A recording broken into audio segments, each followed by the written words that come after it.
Salah paham. Anita berdiri. Dia melihat Aisyah dengan tatapan penuh kebencian. Maaf, kenapa Anda begitu marah? Apakah Anda merasa tersinggung? Tanya Aisyah dengan polosnya. Seperti apa kataku? Percuma jika badan dan wajahmu kamu tutupi tapi mulutmu tidak. Menghinaku sepertinya sudah menjadi kebiasaanmu. Siti dan Zainab berdiri dengan penuh keheranan melihat Aisyah dan dokter itu kini saling memaki. Anda merasa terhina dengan perkataanku atau dengan perbuatan Anda? Anita langsung berjalan menghampiri Aisyah. Keduanya kini saling berhadap-hadapan.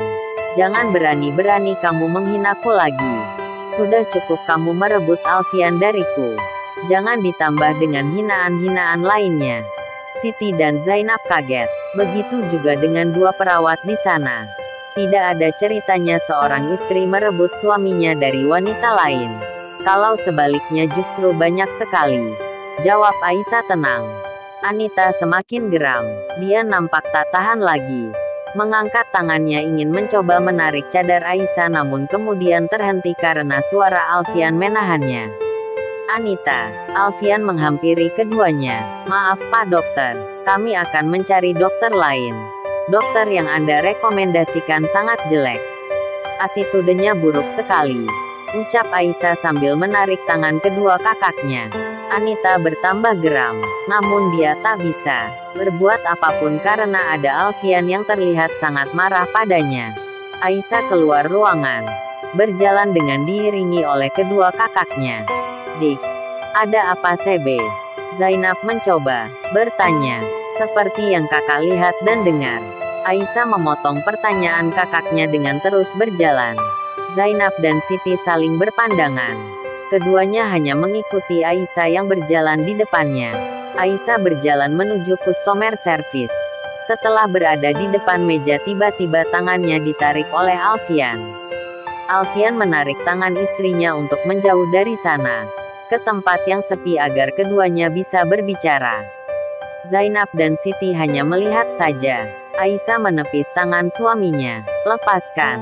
Aisyah terlihat marah. Maaf, tapi kamu tidak usah mengadukan kejadian tadi. Maafkan dia. Aisyah mengerutkan keningnya. Mengadukan. Aisyah tiba-tiba tersenyum. Dia akhirnya mengerti jika Alfian takut dirinya mengadukan perihal pertengkarannya dengan Anita tadi pada pihak rumah sakit.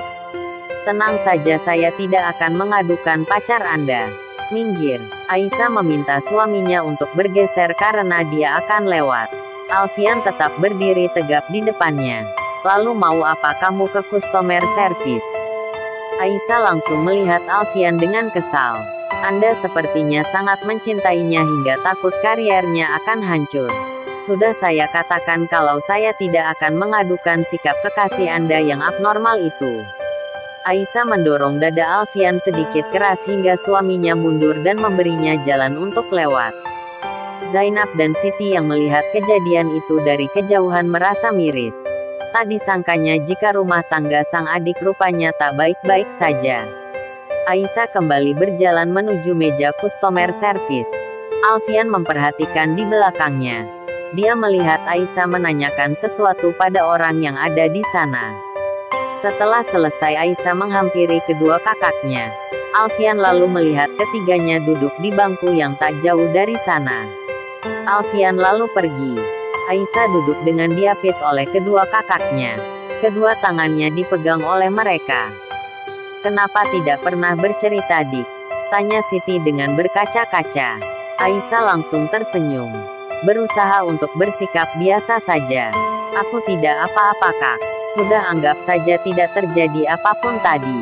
Aisyah berusaha untuk tersenyum. Berhentilah berpura-pura. Kamu akan lelah jika bersikap seakan semuanya baik-baik saja. Zainab mengelus punggung adiknya. Aisyah terdiam. Dia menundukkan wajahnya. Kakaknya benar. Dia lelah. Dokter tadi pacarnya suamiku. Ucap Aisyah.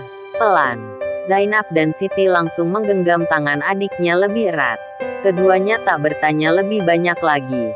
Tahu karena itu hanya akan lebih menyakiti Aisyah. Siti menangis. Begitu juga dengan Zainab. Di balik cadar ketiganya menangis diam-diam. Kali ini setelah sekian lama Aisyah kembali menangis. Kecewa karena telah membuat kedua kakaknya bersedih. Beberapa saat kemudian, ada seorang perawat yang menghampiri mereka dan meminta mereka untuk ikut karena dokter kandungan lain sedang menunggu. Katanya kita harus menunggu 2 jam lagi agar bisa diperiksa Dokter Arif. Tanya Aisyah heran sambil berjalan mengikuti perawat di depannya. Seharusnya seperti itu. Tapi Dokter Arif sendiri yang meminta saya untuk memanggil kalian. Sekarang, ada jaringan yang tersisa di rahim sepertinya saat kuretase waktu itu dilakukan kurang bersih atau bisa saja ada masalah lainnya. Sehingga itu yang mengakibatkan terjadinya infeksi. Jadi ibu harus dirawat dan dilakukan kuretase lagi, ucap Dokter Arif. Akhirnya Siti langsung dirawat, saat itu juga dimasukkan ruang perawatan. Namun anehnya dia ditempatkan di ruang VIP. Kami memesan kamar biasa saja, ucap Aisyah menghampiri bagian administrasi. Ini permintaan Dokter Alfian. Beliau sudah menanggung semua biayanya. Aisyah tampak kaget. Dia kembali berjalan menuju ruangan Siti. Namun dikejutkan oleh Alfian yang rupanya sudah berdiri di hadapannya. Kak Siti akan baik-baik saja. Aku sudah meminta Dokter Arif untuk merawatnya dengan baik.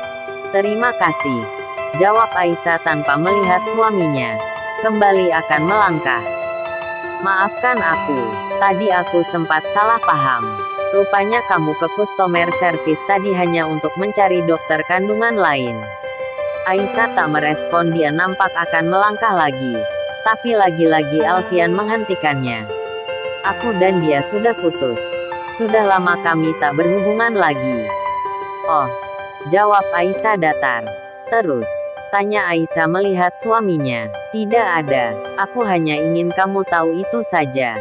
Aku dan Anita tak ada hubungan apa-apa lagi, ucap Alfian menatap Aisyah lekat. Lalu reaksi apa yang ingin Anda dapatkan dari saya? Saya berteriak senang, bertepuk tangan, berjingkrak-jingkrak kegirangan lalu memeluk Anda dan berkata, akhirnya suamiku telah kembali ke jalan yang benar, begitu.